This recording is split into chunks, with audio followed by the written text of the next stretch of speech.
He looked up at the apartments from on the street, not daring to lower his eyes. He was somewhat surprised that a hush had swept over the complex. He shrugged to himself before heading to the elevators. He pressed a button and felt a stranger behind him. The stranger did not say hello, and he struggled to hear the faint whisper of breath. The elevator dinged, and he saw the man had opted for clunking up the stairs. Level 3.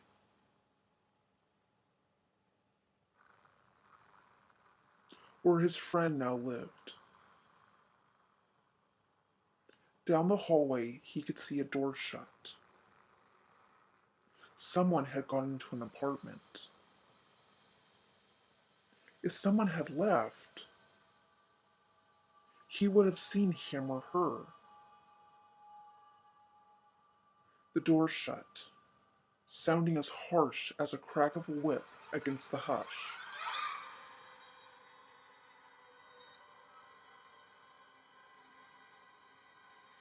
He hurried down the hall and saw the door that had been open was the door to his friend's apartment.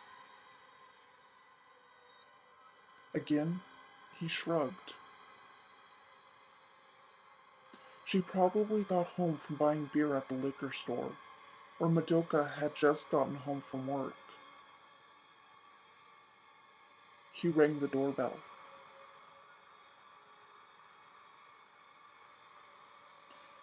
Oh well, look who it is. Banner, she said rather dryly. What brings you here? He did not respond. She was usually happy to hear from him and see him, but she acted anything but. Want to come in?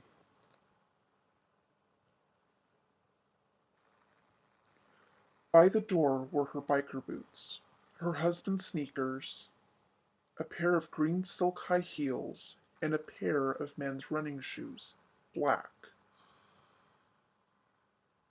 Heels were not her style, and the shoes seemed too muddy to be used as gym shoes.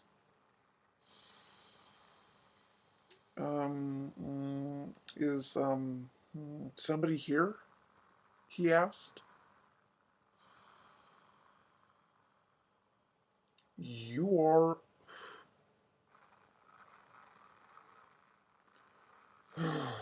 No, I mean somebody besides me. Madoka is working at the studio, but he'll join us for dinner if you stay that late. So I have no idea who else would be here. Banner shrugged. Maybe she had changed.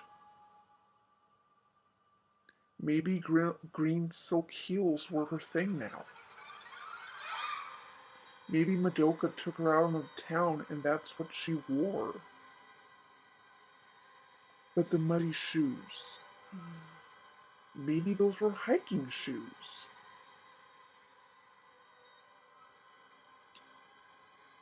I do not want to sound like I am buying into that whole paranormal bullshit, but this place gives me the creeps, he told her, flopping onto the sofa as she took to the kitchen. When Madoka asked me to move in, I was so happy. Then, of course, the wedding, she gushed. She cupped her own face. We're thinking of having a baby. She twirled around to Banner. Are you envious of Madoka? He shook his head. That's not what I meant, Banner said, his face forming an expression that could barely be called a smile. Well, help yourself to my horror films, she said, twirling back around, waving him off. Her voice sounded rough, like gravel.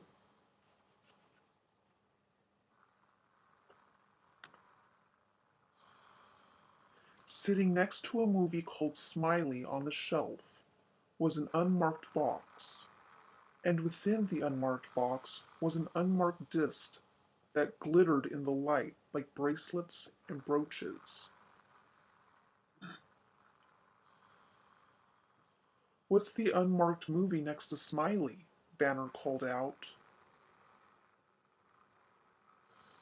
It is basically my new job, she stammered back. Go ahead, watch it. So Madoka makes the missus work, huh? He asked. Banner plopped the DVD into the player and hit play. The film had neither trailers nor a play menu, just brutal footage of people being slaughtered, of bones crisply snapping in an unknown person's hand. The background seemed familiar. It seemed a lot like the apartment he was in. His heart pounded an uneven rhythm, and his temples throbbed with a quick and stabbing pain. The screen went black. It was over. In the reflection of the TV were the slaughtered people, staring at Benner with their eyes burning with a terrible death.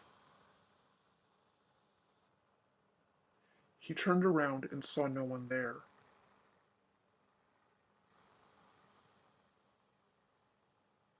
Banner pressed off on the player and got up from the sofa. I gotta go, he told his friend, but she was no longer in the kitchen. Banner hurried towards the door, ignoring the massive pile of muddy shoes by the door. Standing on the welcome mat in front of the open door was Madoka, a butcher's cleaver raised in the air. Banner emitted a noise much like a suckling pig would make beneath the butcher's cleaver. I'm sorry, said Madoka, bringing down the blunt instrument.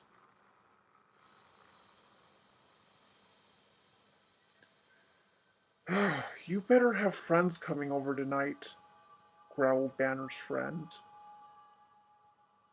She kicked his corpse. That's a lot of meat for two people.